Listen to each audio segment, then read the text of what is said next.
Number 3. Thomas Wales.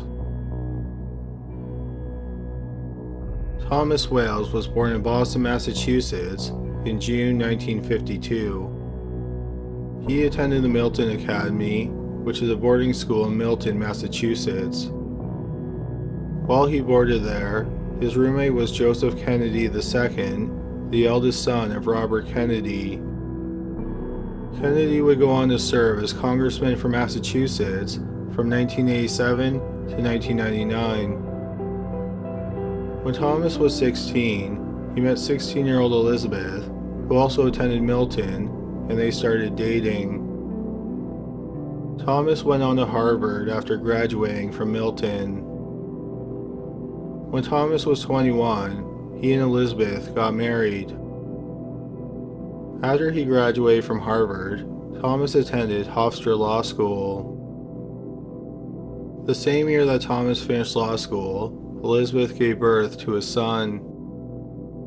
2 years later, she gave birth to a daughter. In 1983, Thomas was hired by the U.S. Attorney's Office in Seattle, Washington. The family moved into a 1905 craftsman-style house in a quiet neighborhood named Queen Anne. In January 1995, something happened that completely altered the course of Thomas's life. At the time, his son was attending a public high school. On January 12th, a 15-year-old student at the school felt like he was being picked on by another student.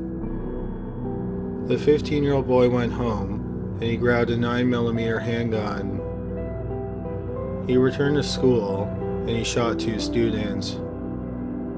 Both were wounded, but they survived the shooting.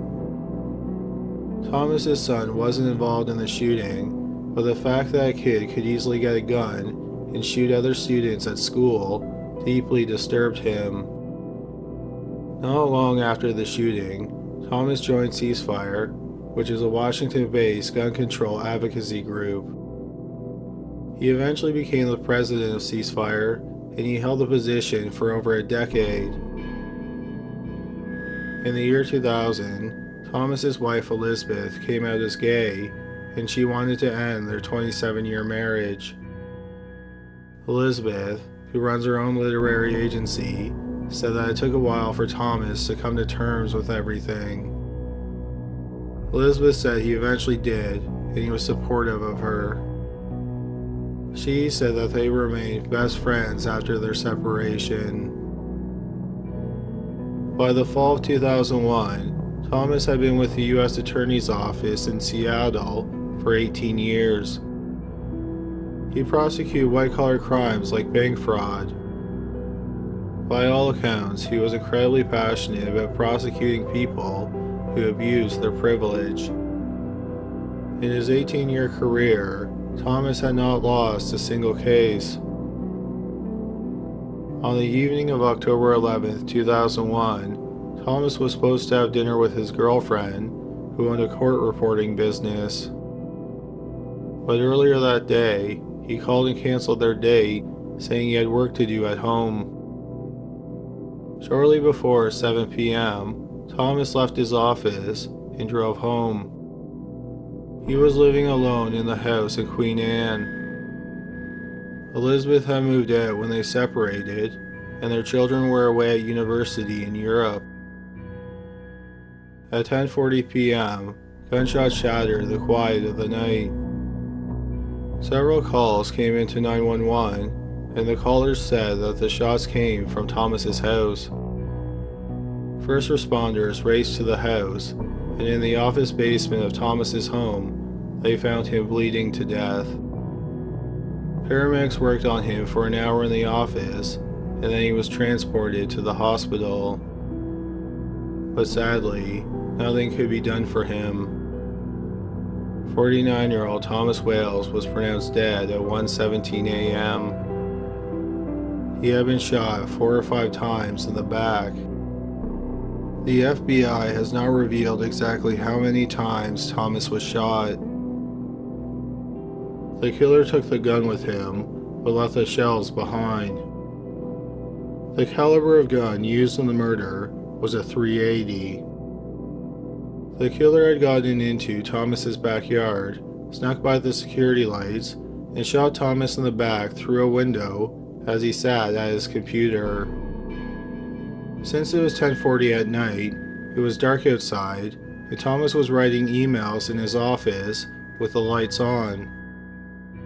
The killer would have been able to see Thomas working on his computer, but Thomas would have had no idea that the killer was lurking outside of his window. The neighbor whose backyard backed onto Thomas's backyard said she saw a man walking quickly towards a car just minutes after the gunshots. She gave a description of the man that resulted in this sketch. The FBI was called in, and they worked with the Seattle police. They were quickly able to clear the people who are usual suspects in the murder, including his ex-wife, his girlfriend, and his children. Some people thought that Thomas's murder was some type of terrorist attack because he was shot on October 11, 2001, a month after the 9/11 attacks. But Thomas was an attorney who prosecuted white-collar crimes, so he seemed like an unlikely choice for a terrorist assassination. The next logical explanation was that he was killed in revenge for a case they prosecuted. While Thomas didn't handle violent crimes, he had sent people to prison, so the police and the FBI thought it was a viable motive. They even had a suspect, a commercial airline pilot named James Anderson. Besides being a pilot, Anderson and a partner owned a company that was converting a military helicopter into a civilian helicopter. Anderson and his partner were going to spend $600,000 converting the helicopter, and then they planned to sell it for $1.2 million. In 2000, Thomas filed 8 indictments against Anderson and his partner for crimes like mail fraud and conspiracy to defraud the United States government. The indictments allege that to get the helicopter certified as a civilian helicopter, Anderson and his partner falsified some records. But then, in June 2001, the charges against Anderson and his partner were dismissed. A witness who was going to testify for the prosecution changed his story, and Thomas and his co-counsel did not think that they had enough evidence to prosecute Anderson and his partner.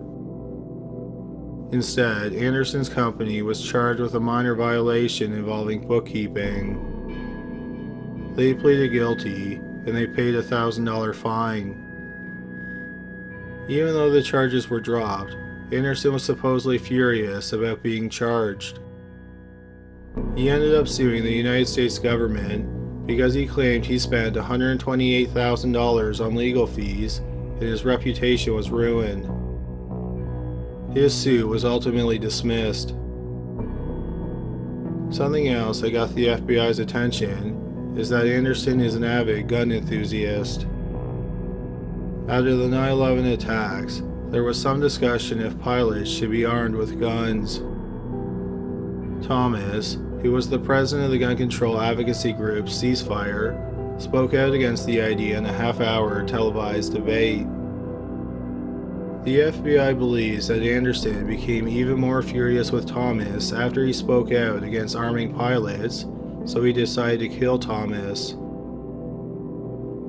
FBI agents asked Anderson where he was the night of the murder. He said that he went to a movie theater to see 2001: A Space Odyssey with a woman friend. The FBI agents interviewed the woman, and she confirmed that they went to the movie. The movie theater that they went to was about a 10-minute drive from Thomas's house.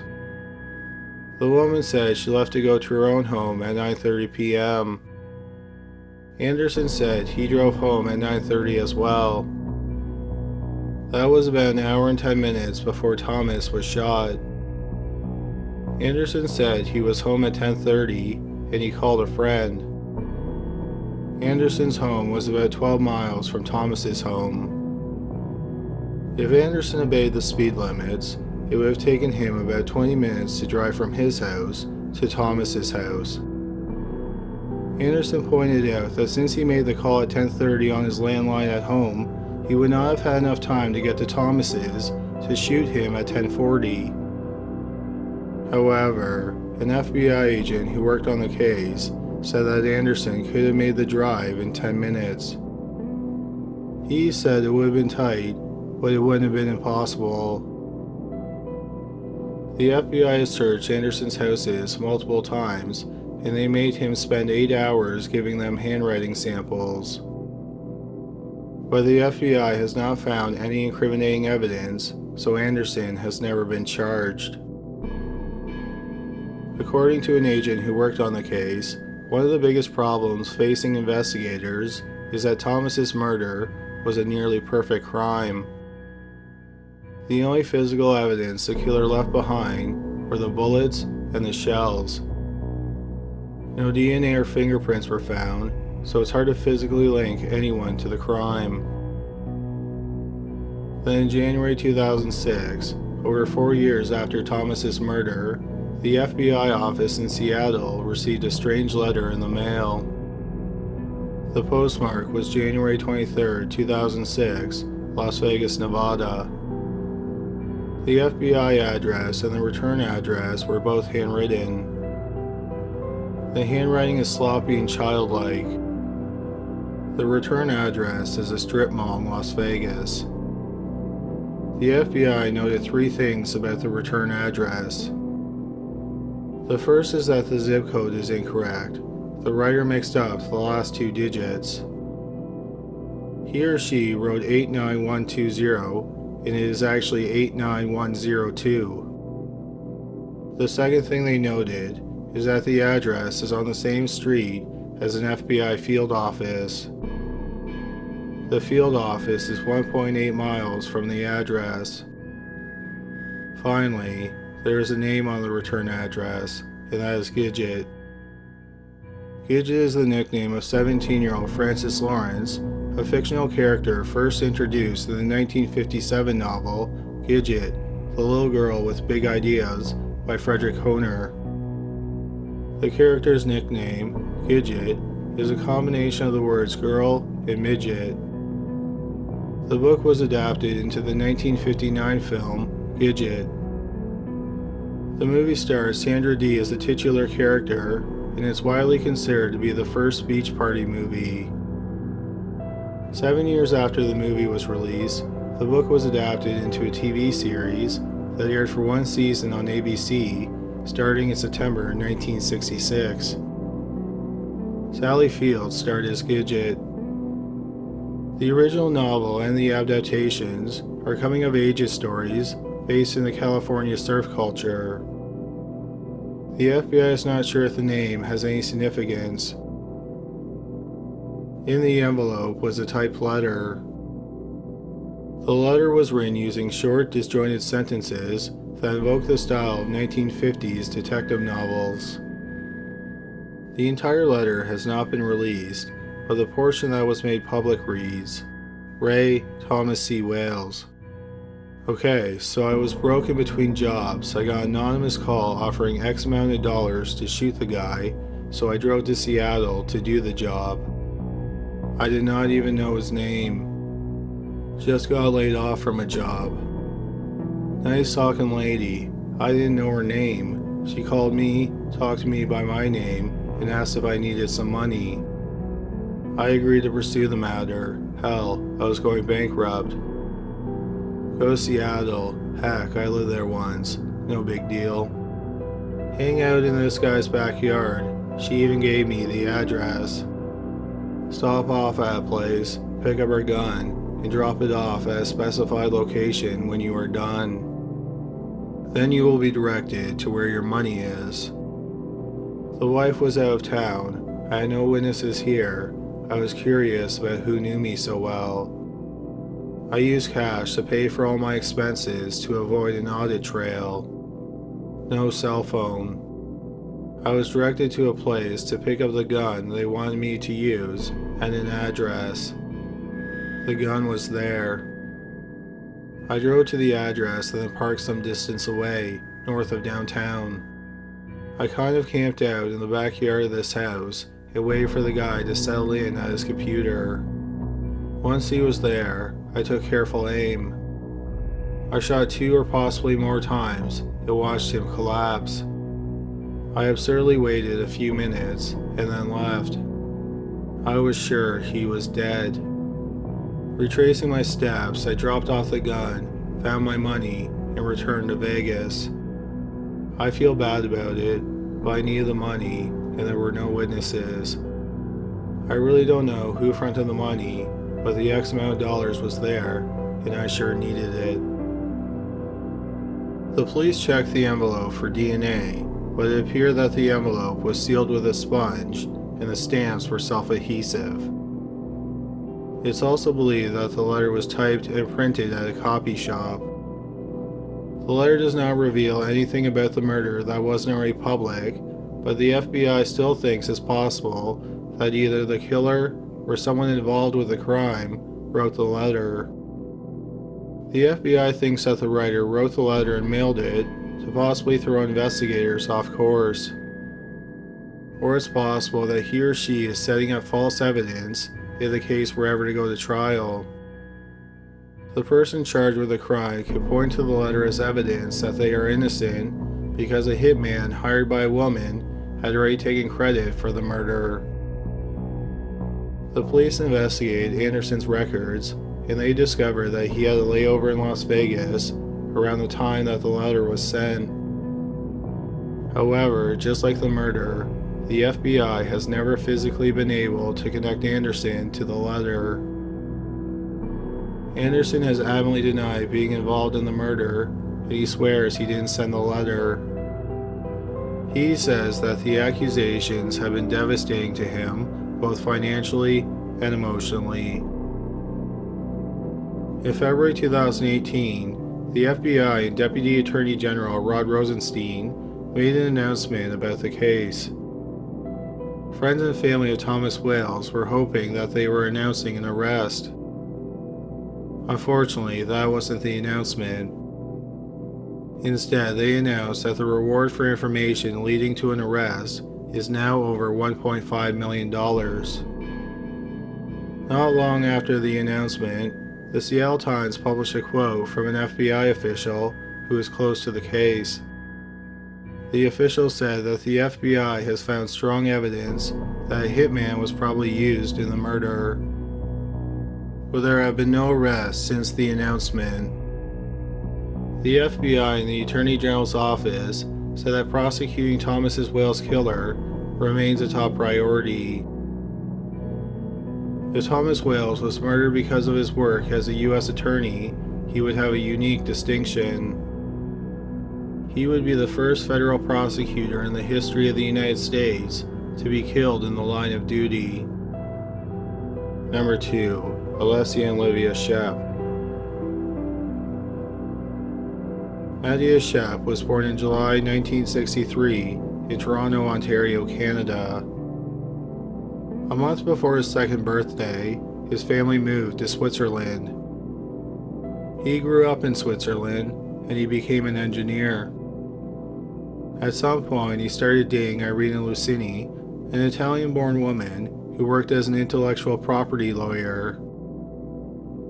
In early 2004, Irina found out that she was pregnant. In July of that year, they were married in the town hall in Ascoli Piceno, Italy. On October 7, 2004, Irina gave birth to 2 daughters, Alessia and Livia. In 2006, the family moved into a nice home in Saint-Sulpice, which is a suburb of Lausanne, Switzerland. Not long after moving in, Irina noticed a change in Matthias. He had become very demanding, and he only thought about himself. He also thought that he was always the victim. It eventually got to be too much for Irina, and she asked Matthias to move out. They set up a custodial schedule where Matthias would get the twins 2 days a week and every second weekend.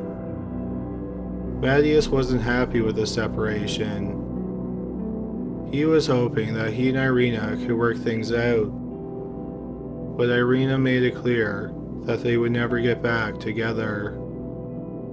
On Thursday, January 27, 2011, she sent him an email saying she wanted a divorce. The next day, Irina dropped off Alessia and Livia, who were both 6, at a ballet class. Matthias picked them up because it was his weekend to have the twins. Matthias was supposed to drop them off at Irina's house at 5 p.m. on Sunday. But on Sunday afternoon, Matthias sent Irina a text message saying he would drop them off at school on Monday morning. Irina said that was fine, but then she got a bad feeling. At about 6 p.m., she drove by Matthias's house. She saw that no one was home, and she found that odd.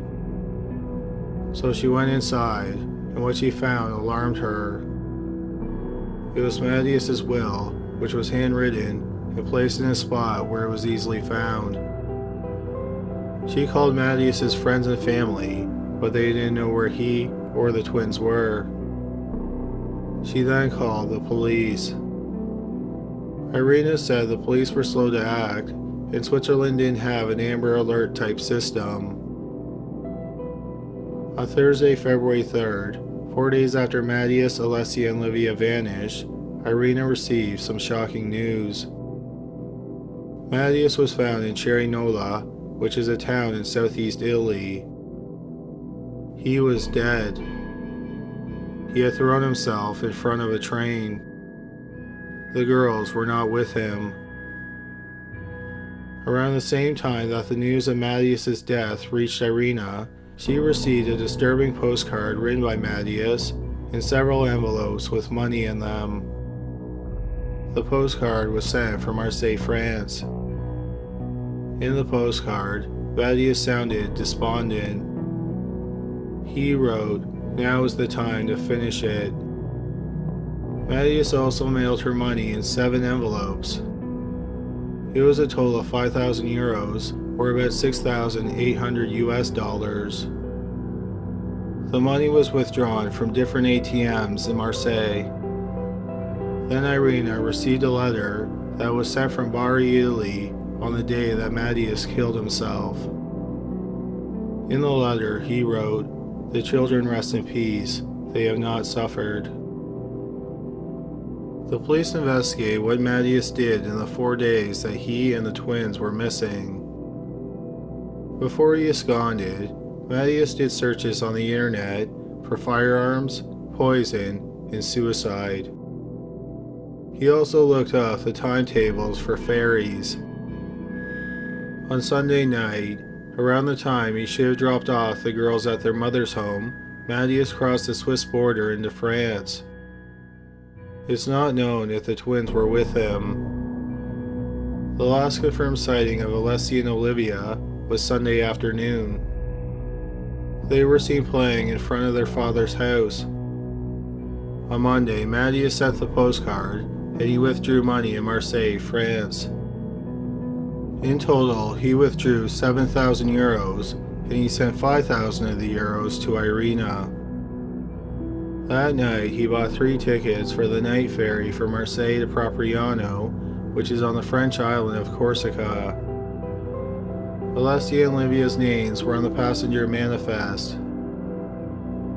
There are conflicting reports about what happened the next morning when the ferry reached Propriano.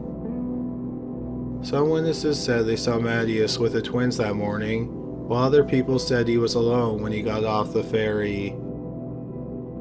Later that day, Matthias bought 1 ticket for a ferry leaving Bastia, which is about 110 miles from Propriano.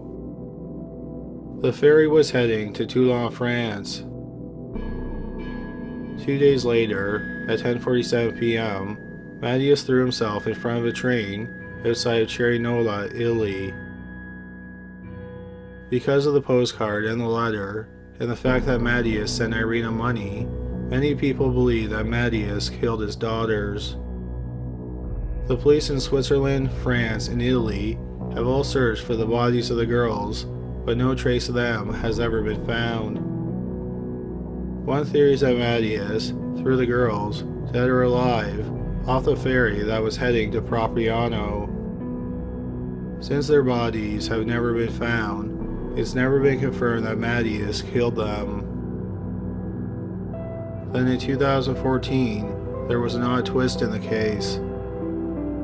A popular television show in Italy which focuses on missing people, called Chi l'ha visto, which translates to Who Has Seen, received a mysterious letter pertaining to the disappearance of Alessia and Livia.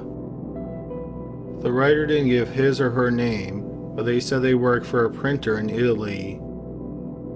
The writer claimed that the printer had false documents made for the twins.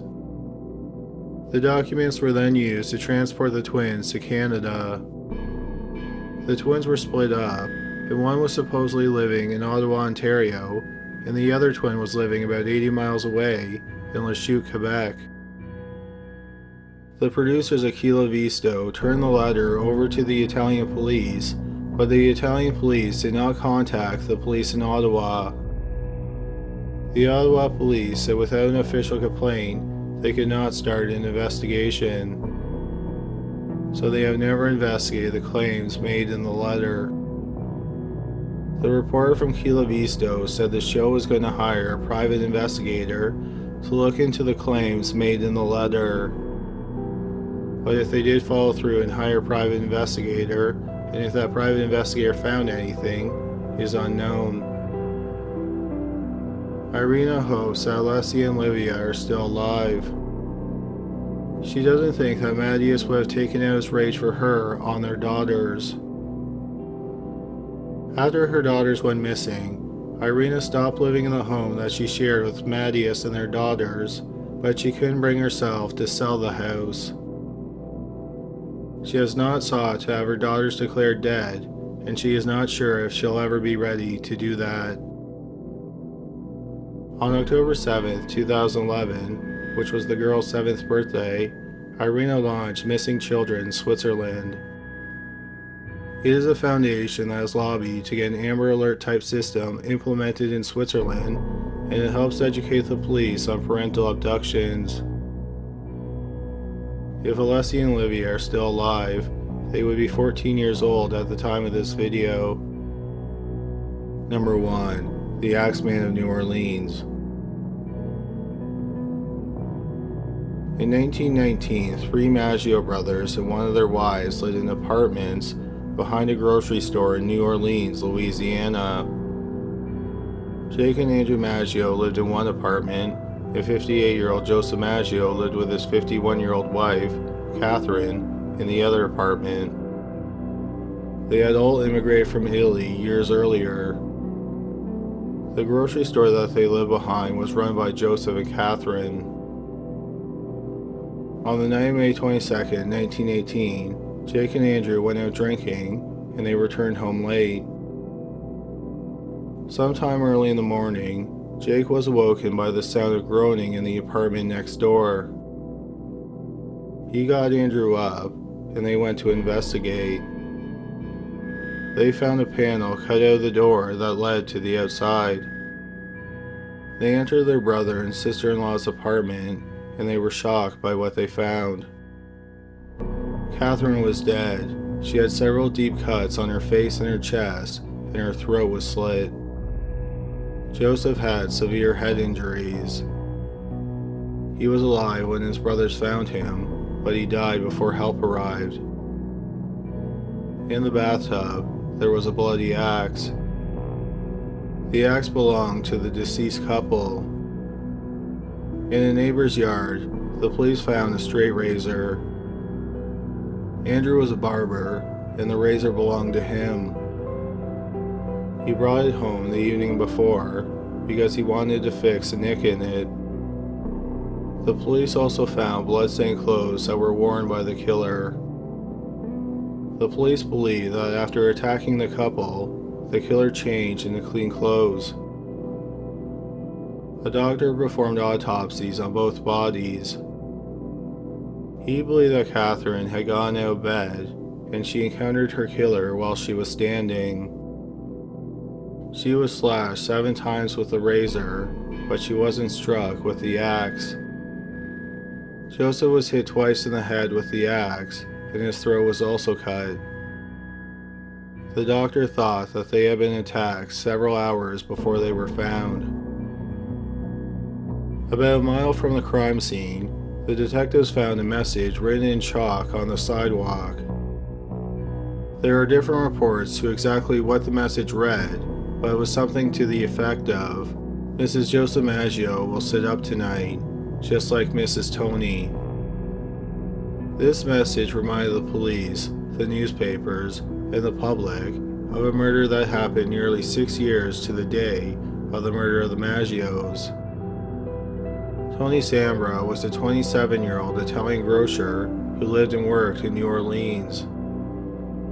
He lived in an apartment behind the grocery store with his wife, Joanna. Many people who knew the couple called Joanna Mrs. Tony. In May 1912, Joanna was pregnant with the couple's second child. They had an 11-month-old son named Jake. At about 2 a.m. on May 16, 1912, a man entered Tony and Joanna's bedroom. The man fired 5 bullets into Tony and then calmly walked out of their home. Nothing was stolen, and the murder seemed motiveless. But that wasn't the only attack on Italian grocers in recent years in New Orleans. At about 3 a.m. on August 13, 1910, less than 2 years before Tony Sambra was shot to death, someone broke into the grocery store owned by August Caruti. August and his wife Harriet and their sons lived in an apartment behind the store. The intruder broke a window panel on the door, but then pried the door open. The intruder was armed with a meat cleaver that he stole from a butcher shop 6 blocks away from the family's home.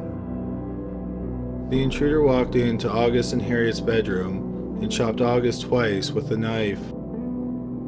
Harriet woke up during the attack and saw a man standing beside their bed.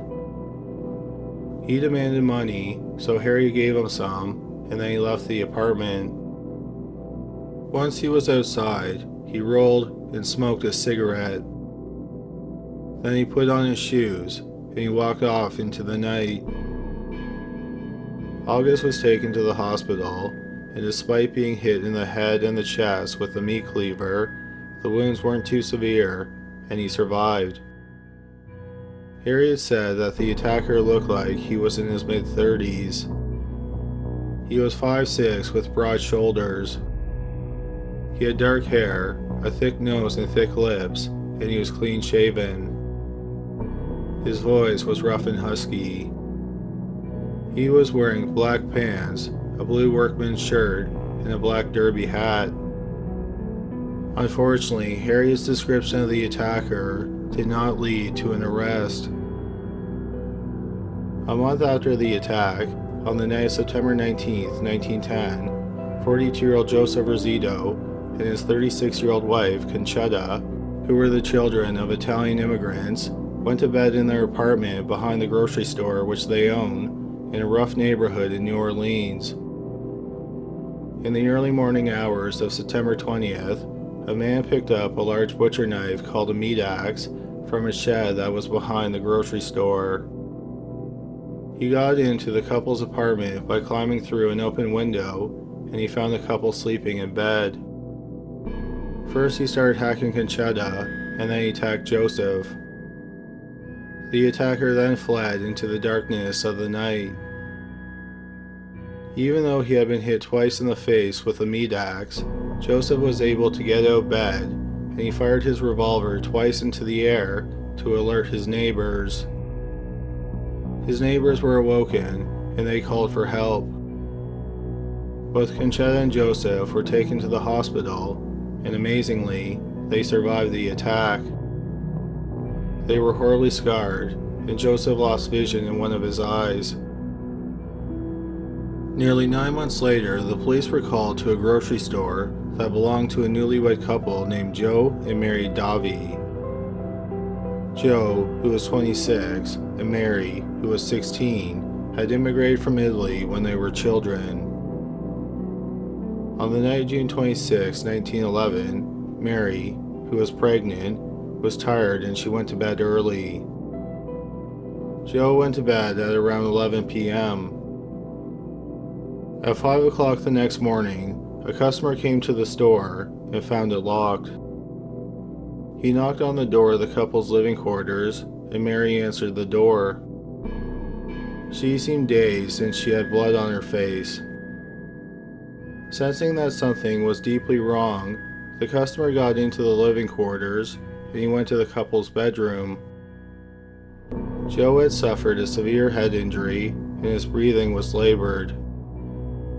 He was taken to the hospital and he survived for 30 hours before passing away. Mary said that she woke up in the middle of the night and there was a man in the room. The man demanded money and Mary said she didn't have any. The man then picked up a coffee mug and smashed it into the side of her head, knocking her unconscious. She said that she did not get a good look at the man. Even though the killer demanded money, he did not steal anything. The murder weapon wasn't found, but it's believed that it was a meat cleaver, just like the first two attacks. Then, exactly 11 months after Joe Davi was killed, Tony Scrimbaugh was shot to death in his bed. Then 6 years and 6 days after Tony's murder, Joseph and Catherine Maggio were killed in their home with an axe. Unfortunately, the Maggios were only the first victims in a new string of murders in New Orleans. On the morning of June 26, 1918, a delivery man arrived at the grocery store that belonged to Louis Bessemer. When he got to the store, he found it closed, and he thought that was very odd. He tried to open both the front door and the back door, and he found them both locked. He pounded on the door, and Bessemer came to the door. His face was covered in blood. Bessemer let the delivery man into the store, and the delivery man made his way to the apartment that was at the back of the store. In the bedroom, he found Bessemer's live-in girlfriend, Harriet Lowe. Like Bessemer, she was bleeding from the head. She was barely conscious.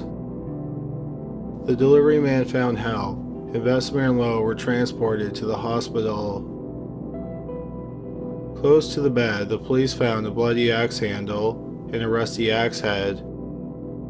The axe, which belonged to Bessemer, had been broken in the attack. Bessemer had only suffered minor wounds, and he was released from the hospital after 6 days. Lowe's wounds were much more severe, and for several weeks, she was in and out of consciousness. After a few weeks, it looked like she would survive, but she was disfigured and her face was paralyzed. The police searched Bessemer's home, and they found letters written in Yiddish, German, and Russian. The letters led the police to suspect that Bessemer was a German spy. When Lowe started to stay conscious for longer periods of time, the police asked her if Bessemer was a spy, and she said yes. So Bessemer was arrested. The problem was that Lowe was delusional a lot of the time. After a short investigation, the police concluded that Bessemer was not a spy, and he was released 2 days after he was arrested. 2 months after the attack, Lowe underwent surgery that was supposed to repair her paralyzed face. On August 3, 1918, 2 days after the surgery, her health took a turn for the worse, and she died. On her deathbed, she supposedly accused Bessemer of attacking her. Besides thinking he was a spy, the police thought that Bessemer could have been the person who attacked Lowe. They thought this because his wounds were much less severe than Lowe's injuries. So he may have injured himself to make it look like they were both attacked. Also, when the delivery man came to the grocery store, he found all the doors locked. There were also no signs of a break-in. The police thought that the logical explanation was that someone inside the home committed the attack. Specifically, Bessemer may have staged the attack to make it look like the work of the Axeman. The attack on Bessemer and Lowe were different from previous attacks in two significant ways. The first is that the earlier attacks happened in the apartments behind grocery stores in sparsely populated areas, while Bessemer's grocery store was in a densely populated area. Secondly, all the other victims were Italian or of Italian descent. Bessemer was Polish, and Lowe wasn't Italian either. Not long after Lowe's death, Bessemer was arrested and charged with her murder. On the night of August 5, 1918, hours after Harriet Lowe passed away, 28-year-old Anna Schneider put her 3 children to bed in the home that she shared with her husband in New Orleans. Schneider, who was 8 months pregnant, then got into bed herself. Her husband worked the night shift at the South Pacific Wharf, so he wasn't home that night. At 2 a.m., Schneider's sister, who lived next door, heard a scream coming from Schneider's apartment. Her sister's husband went to check on Schneider, and he found her bleeding from the head. She was conscious, and she said she didn't know what happened to her. Not long after her brother-in-law found her, Schneider lost consciousness. 2 days later, she was alive, but she was slipping in and out of consciousness. That's when she gave birth to a healthy baby girl. Schneider fully regained consciousness not long after the baby was delivered. She said she only had fleeting memories of the birth. The police weren't sure if the attack was related to the Axeman murders because it was quite different than the other attacks. Schneider, who was not Italian, was alone when she was assaulted. The Axeman had just never attacked a single woman. He usually got into the bedrooms of couples, and the man was usually the target. Also, Schneider wasn't attacked with an axe. Instead, she was bashed in the head with a bedside lamp. There was money missing from Schneider's husband's wallet, but the attacker had missed a tin with $100 in it. So it was thought that Schneider was attacked by a robber who became startled when she woke up. He grabbed the closest object he could use as a weapon, which was the bedside lamp, and he hit her in the face with it. He then ran away instead of ensuring that she was dead. Schneider was released from the hospital after a few weeks. 8-year-old Joseph Romano lived with his 2 adult nieces behind a grocery store that was run by another one of his nieces. Even though Romano was an elderly man, he worked as a barber. 5 nights after Schneider was attacked, on August 10, 1918, at about 3 a.m., one of his nieces heard a commotion coming from his room, and then she heard groaning. She went into the room, and she found her uncle bleeding from a large head wound. He was rushed to the hospital, but he died shortly after arriving. The doctors had time to ask him if he knew who attacked him, and he said he didn't see the attacker. Romano had been killed with a single blow to the head with an axe. The axe was found beside his bed. After that, the Axeman went quiet for the rest of 1918. On March 10, 1919, 7 months after the last murder, the neighbors of the Cortimiglia family, who lived in New Orleans, heard screams coming from their house. The Cortimiglia family consisted of Charles, his wife Rosie, and their 2-year-old daughter, Mary. Charles had immigrated from Italy, and Rosie was born in Louisiana. 2 of the first people to reach the family's home was Orlando Giordano, an elderly grocer, and his 18-year-old son, Frank. They found the family in bed. Rosie was holding Mary in her arms. They had all been hit with an axe. Charles and Rosie were rushed to the hospital, but it was too late for their daughter Mary. Sadly, she was pronounced dead at the scene. Against all odds, Charles and Rosie survived the attack. The police interviewed them, and Rosie said that Orlando and Frank Giordano attacked them. But there were several problems with Rosie's accusation. For example, Orlando was too old and feeble to have attacked the family. Also, a panel on the door was missing, and it's believed that the attacker climbed through the hole left by the missing panel. Frank was a large 18-year-old man, and he would not have been able to fit through the door panel. Also, Charles said that he had never seen his attacker before, and he knew Orlando and Frank quite well. In fact, the Giordanos and the Cormiglia family were in the middle of a dispute when the family was attacked. The police investigated the Giordanos, but they had a problem tying them to the attack. On March 14th, 4 days after the family was attacked, the newspaper, the Times-Picayune, received a neatly handwritten letter from someone claiming to be the Axeman. 2 days later, the newspaper decided to publish the letter. It reads, Hell, March 13th, 1919. Esteemed mortal of New Orleans, they have never caught me, and they never will.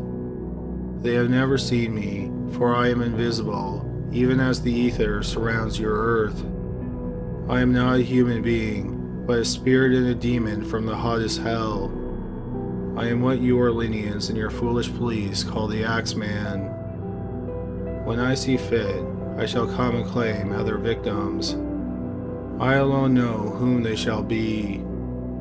I shall leave no clue except my bloody axe, besmeared with blood and brains of he whom I have sent below to keep me company. If you wish, you may tell the police to be careful not to rile me. Of course, I am a reasonable spirit. I take no offense at the way they have conducted their investigations in the past. In fact, they have been so utterly stupid as to not only amuse me, but His Satanic Majesty, Francis Joseph, etc. But tell them to beware.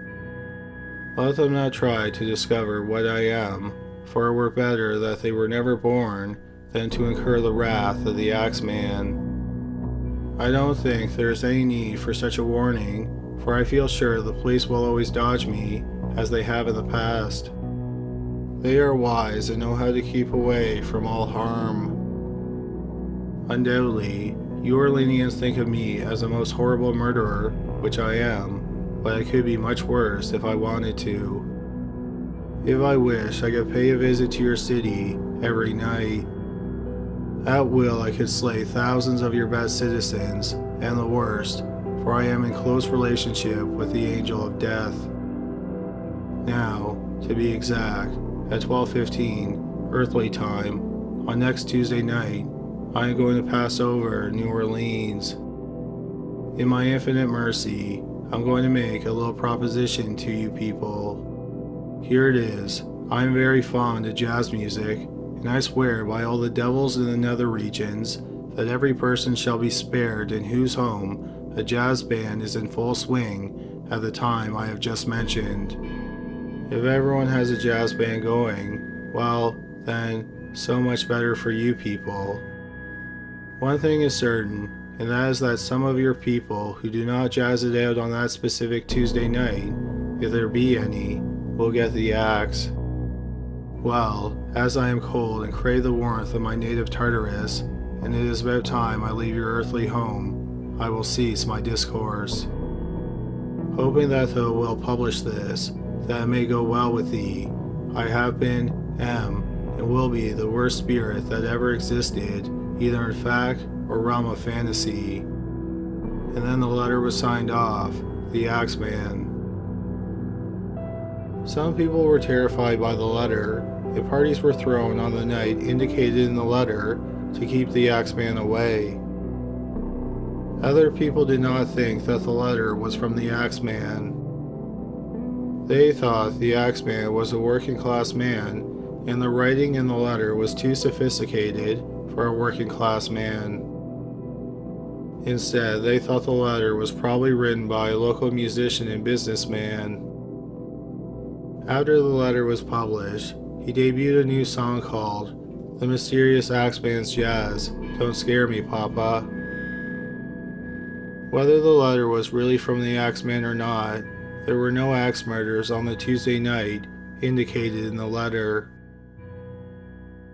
2 months after the attack on the Cormiglia family, Orlando and Frank Giordano were indicted for the murder of 2-year-old Mary Cormiglia. On May 26, 1919, about 3 weeks after they were indicted, both father and son were found guilty. Orlando was sentenced to life in prison, and Frank was sentenced to death.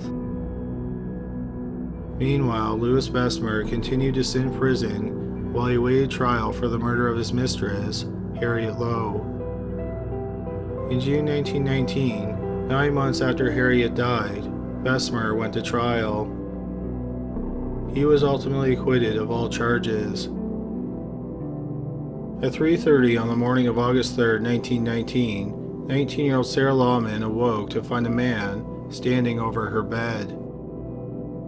She screamed, and the man ran out of her house. Her parents came into her room, and they thought she was unharmed. But then later, she complained about pain in her head. Her mother examined her, and she found a small cut behind her ear. The police were called, and when they arrived at the family's home, they asked to see their axe. When her father went to retrieve it, he found it missing. Later that day, it was found a few blocks away from the family's home. When Lawman was examined by a doctor, he said that the injury behind her ear wasn't caused by an axe. Instead, she was injured by a round, blunt instrument. But what that weapon was is unknown to this day. It's also a mystery as to why the intruders stole the family's axe. Mike and Esther Pipitone owned a grocery store in New Orleans, and they lived behind the store. The last weekend of October 1919 was a busy one for the couple. A block away from their store, there was a circus, and many people stopped into the store to buy drinks and snacks. When they retired to their bed on the night of October 27th, they were exhausted. Hours later, at about 1:40 a.m., their daughter ran out into the street, screaming and looking for help. She found a police officer patrolling the streets, and she led him back to her home. Her 35-year-old father, Mike, was bleeding badly from a wound in his head. Hours later, he was pronounced dead. He had been hit 3 times in the head with an axe. Mike's wife Esther, who was unharmed, was interviewed by the police. She said she woke up and she saw 2 intruders. One was tall and skinny, and the other one was short with broad shoulders. For this reason, the police weren't sure if Mike was a victim of the Axeman. All the other surviving victims said they were attacked by one man.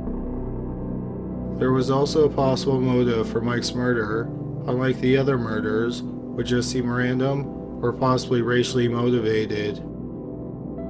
9 years earlier, Mike's father had killed a member of the Mafia, known as the Black Hand. So it was thought that Mike was killed in retaliation. The police thought it was possible that the attacks were part of a racketeering scheme, or they were committed to intimidate the Italian community in New Orleans. One thing that was determined was that Orlando and Frank Giordano weren't involved in the attacks. In May 1919, they were convicted of killing 2-year-old Mary Cormiglia. In December 1920, they were released from prison because Mary's mother, Rosie, recanted her accusations. After Mike Pipitone's murder in October 1919, the axe attacks in New Orleans came to an end. Then just over 2 years after his murder, in December 1921, a suspect in the Axeman attacks emerged, and he had a connection to the Black Hand. It all started in the wake of Mike Pipitone's murder. Mike's widow, Esther, was having problems supporting her 6 children, who were all under the age of 12. She ended up having some of her children move in with other family members, and she put other ones up for adoption. In January 1921, Esther traveled to Los Angeles, California to attend the wedding of her niece, Rosa. Rosa was the daughter of Esther's late sister, Jenny. Jenny had died in the 1918 flu epidemic. At the wedding, Esther became reacquainted with Jenny's widower, Angelo Albano. After Jenny died, Angelo had moved from New Orleans to Los Angeles, where he set up and ran a successful grocery store. Jenny was in her early 30s, and Angelo was twice her age, but that didn't stop them from getting married in September 1921. Just 8 weeks later, on October 27th, Angelo walked out the door to go to the market, and he didn't return. Esther reported him missing. In the weeks after he disappeared, Esther tried her best to continue on with her life. This included caring for Angelo's elderly father. At around noon on December 5th, 1921, just over a month after Angelo disappeared, a man walked into Esther's house. The man spoke with a thick Italian accent, and he had scars on his face. Esther recognized him from New Orleans. His name was Joseph Mumphrey, and he was a member of the Black Hand. Mumphrey demanded $500 from Esther. She told him that she didn't have that type of money. He told her that if she didn't get him the money, then he would kill her, just like he had killed Angelo. Then he hinted that he had a gun in the pocket of his pants. Esther told Mumphrey to wait, and then she went into another room. When Esther came back into the room where Mumphrey was standing, she started shooting at him with a revolver. She missed with her first shot, but her second one was a hit. Mumphrey got out of the house and tried to pull out his gun, but it became tangled in his jacket. He fell down the front steps as Esther kept shooting him. When Esther ran out of bullets, she dropped the revolver and then went back inside. She came back outside moments later with a second revolver and pumped 6 more bullets into Mumphrey. After the shooting, Esther's niece ran and got a police officer, and Esther was arrested. The police charged her with murder because they didn't think the shooting was self-defense, because Mumphrey had been shot 11 times, including 3 times in the back. Esther went to trial in April 1922. Her lawyer told the court that Mumphrey was a gangster who had served time for attempted murder. He was also a suspect in the murder of several people, including both of Esther's husbands. It turned out that when Esther's second husband, Angelo, moved from New Orleans to Los Angeles, he had been partners with Mumphrey, but then Angelo dissolved the business relationship. The jury quickly found Esther not guilty. The body of Angelo Albano has never been found. After Mumphrey was killed, the police and the newspapers in New Orleans identified him as a suspect in the axe murders. But modern-day investigators do not think that he was the Axeman. Notably, Mumphrey was either in prison or he wasn't in New Orleans when several of the murders were committed. These investigators also don't think that the attacks were committed by the Mafia. Usually, members of the Mafia don't attack women and children. Also, the primary motivation behind many of the Mafia's crimes is financial gain, and not much was stolen from any of the living quarters or the grocery stores. Investigators aren't even convinced that all 11 attacks were connected. Two major outliers are Anna Schneider and Sarah Lawman. The Axeman usually attacked couples, and the man seemed to be the focus of the attack. In most cases, the men were Italian or of Italian descent, and they lived in the apartment attached to the grocery store which they ran. Schneider and Lawman were attacked, but not killed, while they were alone in bed. Also, neither were Italian, nor were they married to Italian men, and they were not associated with the grocery business. And neither woman was attacked with an axe. However, since the Axeman was never caught, it's hard to know what attacks he committed and which he didn't. Besides Mumphrey, another suspect in the New Orleans axe slayings is a serial killer who was never caught, called the Southern Pacific Axeman.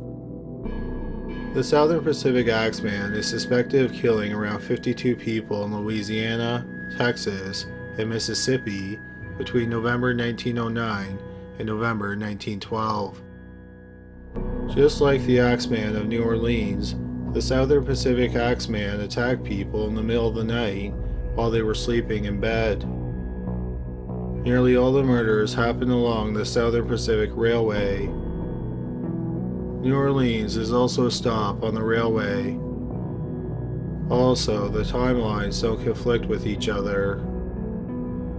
The first Southern Pacific Axeman murder happened in November 1909 in Rayne, Louisiana. 10 months later, in August 1910, the first suspected New Orleans Axeman attack happened. A month later, there was another attack in New Orleans. About 4 months after that, in January 1911, an attack associated with the Southern Pacific Axeman happened in Crowley, Louisiana.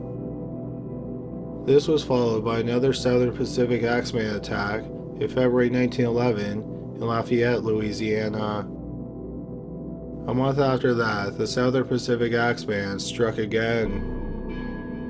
This attack happened in San Antonio, Texas, which is also on the Southern Pacific Railway. 5 months later, Joe Davey was killed in his bed in New Orleans.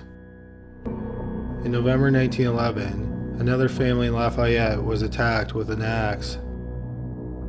On the night of January 19, 1912, a family in Crowley, Louisiana was attacked, and then 2 days later, there was another attack over 50 miles away in Lake Charles, Louisiana. Both massacres are attributed to the Southern Pacific Axeman. A month later, there was an attack in Beaumont, Texas. This was followed by an axe attack in Gildan, Texas on March 27, 1912. Just a few weeks later, on April 9th, a family in San Antonio was killed with an axe. A month after that, Tony Seinbrow was shot to death in his bed in New Orleans. Tony was the only victim to be shot. His murder is considered linked to the New Orleans Axeman murders because he was an Italian grocer and because of the message that was written on the sidewalk near the Maggio's crime scene that seemingly referenced his wife. After Seinbrow's murder, the killings in New Orleans came to a stop, but the attacks on families who lived near the Southern Pacific Railway continued. On August 16, 1912, there was an attack on a family in San Antonio. Finally, there was a family killed with an axe in Philadelphia, Mississippi on November 12, 1912. Then the Southern Pacific Axeman went quiet. 5.5 years later, the Axeman of New Orleans murders began with the axe slayings of Joseph and Catherine Maggio. There were several significant differences between the two strings of Axeman killings. The first is that the target of many of the New Orleans attacks seemed to be the man living in the home. whereas the Southern Pacific Axeman wiped out or tried to wipe out entire families. Some houses he targeted didn't have a man living in them, and single mothers and their children were the ones who were attacked. Also, none of the victims were Italian. If there was a man living in the house, he was either black or mulatto. In a few cases, the matriarchs were white, but none of them were Italian or of Italian descent. Besides the differences in victims' profiles, some people don't believe that the Southern Pacific Axeman and the New Orleans Axeman are the same person because of the gap in time between the murders. The first Southern Pacific Axeman attacks took place in November 1909, and then the majority happened between January 1911 and November 1912. There were 4 attacks in New Orleans that happened around the same time. One occurred in August 1910, another one happened a month later in September 1910. These were followed by a murder in June 1911, and the 4th one happened in May 1912. But most of the attacks in New Orleans occurred between May 1918 and October 1919. That is a gap of 5.5 years between the Southern Pacific Axe murders and the latter New Orleans Axe murders. But it's important to point out that it's unclear if the first 4 attacks that happened in New Orleans between 1910 and 1912 are connected to the latter Axeman murders that started in May 1918, 6 years after the original string of murders. The 4 earlier attacks in New Orleans were different from both strings of Axeman attacks because none of the victims were attacked with an axe. The first 3 attacks were probably committed with butcher knives, while the May 19th victim was shot. So while there are similarities between the strings of murders, there are also a lot of differences. So this makes it difficult to know if one killer was responsible for all the killings, or if it was the work of several killers. It may be possible that one killer is responsible for the murders in New Orleans that happened between 1909 and 1912, and then another killer was responsible for the Southern Pacific Axe murders, then a third killer was responsible for the Axe murders in New Orleans that happened between 1918 and 1919. It's also possible that there were more than 3 killers. Unfortunately, since all the murders happened over a century ago, we will probably never know who the Axeman of New Orleans was and how many victims he truly claimed. For more information on the Southern Pacific Axeman, please watch our video 3 Unsolved Mysteries with Strange Written Clues Part 4, which we'll link to in the next few seconds. Thank you so much for watching today's video. Hopefully you found it interesting. If you did, please give us a thumbs up and subscribe for more videos just like it. Also, please go to criminallist.com where you can suggest cases, buy merch, and find out about exclusive podcasts. Well, that's all for today. Thanks again for watching.